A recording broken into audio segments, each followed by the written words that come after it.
No by Anne Boyer. History is full of people who just didn't. They said no thank you, turned away, ran away to the desert, stood on the streets in rags, lived in barrels, burned down their own houses, walked barefoot through town, killed their rapists, pushed away dinner, meditated into the light. Even babies refuse, and the elderly too. All types of animals refuse. At the zoo, they gaze dead-eyed through plexiglass, fling feces at the human faces, stop having babies. Classes refuse.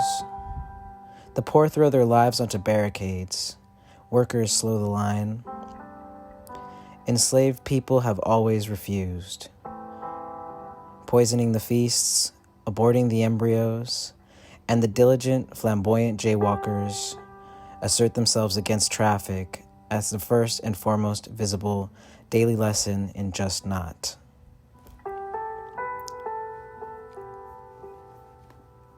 Saying nothing is a preliminary method of no. To practice unspeaking is to practice to being unbending, more so in a crowd. Cicero wrote, "Cum tacent clamant." In silence they clamor, and he was right. Only a loudmouth would mistake silence for agreement. Silence is as often conspiracy as it is consent. A room of otherwise lively people saying nothing, staring at a figure of authority, is silence as the inchoate of a now initiated we won't. Sometimes our refusal is in our staying put. We prefer to loiter before we perfect the hustle. Like every other toddler, each of us once let all adult commotion move around our small bodies as we inspected clover or floor tile. As teens, we loitered too, required security to dislodge us, like how once, in a country full of freely roaming dogs, I saw the primary occupation of the police was to try to keep the dogs out of the public fountains. And as the cops had moved the dogs from the fountains, a new group of dogs had moved in. This was just like being a teenager at the mall. Some days, my only certain we is a certain we that wouldn't, whose bodies or spirits wouldn't go alone. That we slowed, stood around, blocked the way, kept a stone face when the others were woeful and complicit with smiles. And still we ghost and no-show, and in the enigma of refusal, we find, despite ourselves, that we endogenously produce our own incapacity to even try, grow sick and depressed and motionless under all the merciless and circulatory conditions of all the capitalist yes and just can't, and even if we thought we really wanted to. This is as if a river, who saw the scale of the levees, decided that rather to try to exceed them, it would outwit them by drying up. And while it is true that refusal is a partner to death, I think it was Mary McCarthy who said, "Even a gun to the head is merely an invitation." Death is also a partner to refusal, as in mostly not the best option, but an option nonetheless. Death, as refusal, requires as its material only life, which if rendered cheap enough by the conditions that spark the refusal, can become precious again when selectively and heroically deployed as a no. Poetry is sometimes a no. Its relative silence is the negative's underhanded form of singing. Its flight into a rangy interior are, in the world of fervid external motion, sometimes a method of standing still. Poetry is semi-popular with teenagers and revolutionaries, and good at going against, saying whatever is the opposite of whatever, providing nonsense for sense, and sense despite the world's alarming nonsense.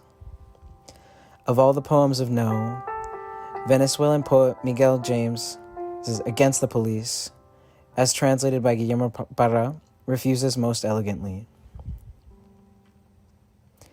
Against the police. My entire oeuvre is against the police. If I write a love poem, it's against the police. And if I sing the nakedness of bodies, I sing against the police. And if I make this earth a metaphor, I make a metaphor against the police. If I speak wildly in my poems, I speak against the police. And if I manage to create a poem, it's against the police. I haven't written a single word, a verse, a stanza that isn't against the police. All my prose is against the police. My entire oeuvre, including this poem, my whole oeuvre is against the police. Poets have famously instantiated themselves amongst hermits and saints as an expert class of refusers. Emily Dickinson, Gwendolyn Brooks, George Oppen stand in the pantheon of not this, who sometimes wore their laurels like a crown of thorns. The pantheon of those who won't, Alice Notley's, I had left the American poetry masons in their burnt-down hall, is the best church poetry has to offer. It's a temple with the incense of sacrificed literary reputation, littered with bankruptcy notices for cynical cultural capital, warmed by the greater fire of the intrinsic, populated by the most famous and the most anon. No more poetry in the shape of cowardly maybe, or fluorescent yes, or cloying, collaborating, reactionary, status-loving, and desperately eager, whatever they say, I'll do. I like no. It's sidewise to a verse mantra. It's stealthy, portable, and unslouching. It presides over the logic of my art. And even when it is uttered erringly, there is something admirable in its articulation. But even the greatest refusalists of the poets might be a somewhat ironic deployers of the refusal, for what is refused often implies what is not. The no of a poet is so often a yes in the carapace of no. The no of a poet is sometimes but rarely a no to a poem itself, but more usually a no to all dismal aggregations and landscapes outside of the poem. It's a no to chemical banalities and wars, a no to employment and legalism, a no to the wretched arrangements of history and the tattered and benign laminated earth. Sometimes poetry enacts its refusal in its formal strategies, and of these formal strategies of refusal, among the simplest is the technique of poetry called turning the world upside down. This Walt Whitman poem called Transpositions depends entirely upon a reversal as enacted refusal.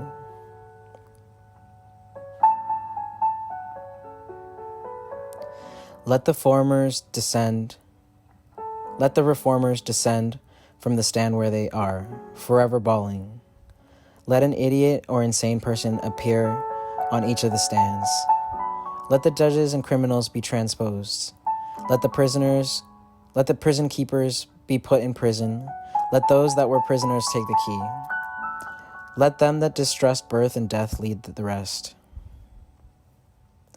Transpositions uses the formal trick of moving around social classes so that the structure that enforces the existence of those social classes is exposed as unworkable. Whitman's poem is generous and ongoing in that anyone reading this could practice the same mode of refusal. Write some transpositions too. Here's how. Take what is and turn it upside down. Or take what is and make it what isn't. Or take what isn't and make it what is. Or take what is and shake it till change falls out of its pockets. Or take any hierarchy and plug the constituents of its bottom into the categories of its top. Or take any number of hierarchies and mix up their parts. In Bertolt Brecht's essay, Writing the Truth, The Five Difficulties, there's a fragment of an ancient Egyptian poem of reversal.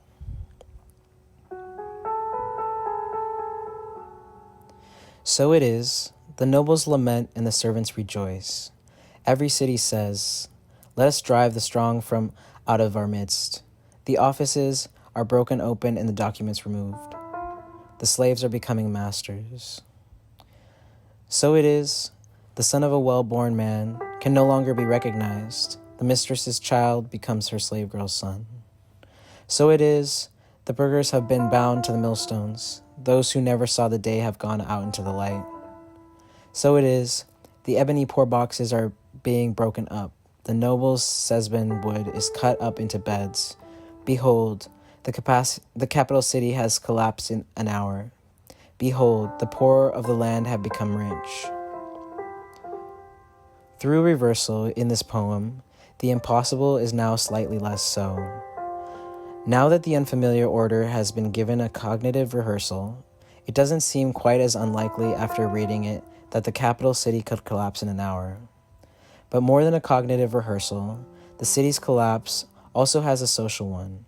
It has not only been staged in one person's mind, it has also been shared, and in its sharing, another step towards its enactment has occurred. But refusal, which is only sometimes a kind of poetry, does not have to be limited to poetry, and turning the world upside down, which is often a kind of poetry, doesn't have to be limited to words. Words are useful for upending the world in that they are cheap, ordinary, portable, and generous, and they don't mess up too badly if we use them wrong. Not like if we use matches or machetes wrong. But poetry is made up of figures and figurations and syntaxes, as much as it is made up of words. We can make a poetry without language, because language as the rehearsal of material of poetry has made the way for another poetry, that of objects, actions, and environments. This is not saying to be a poet means you only have to rehearse turning over the world. Now try putting the chair on your head. Transpositions and upendings refuse and then reorder the world, and so too, poetry manages a transposition of vocabulary. A refusalist poet's against is an agile and capacious for, expanding the negative to genius and the opposite of to unforeseen collapses and inclusions. These words mean something else, or as the British poet Sean Bonney writes, our word for Satan is not their word for Satan. Our word for evil is not their word for evil. Our word for death is not their word for death. There is a lot of meaning space inside a no, spoken in the tremendous logic of a refused order of the world. Poetry's no can protect a potential yes, or more precisely, poetry's no is the one that can protect the hell yeah, or every hell yes, multiple variations. In this way, a poem against the police is also and always a guardian of love for the world.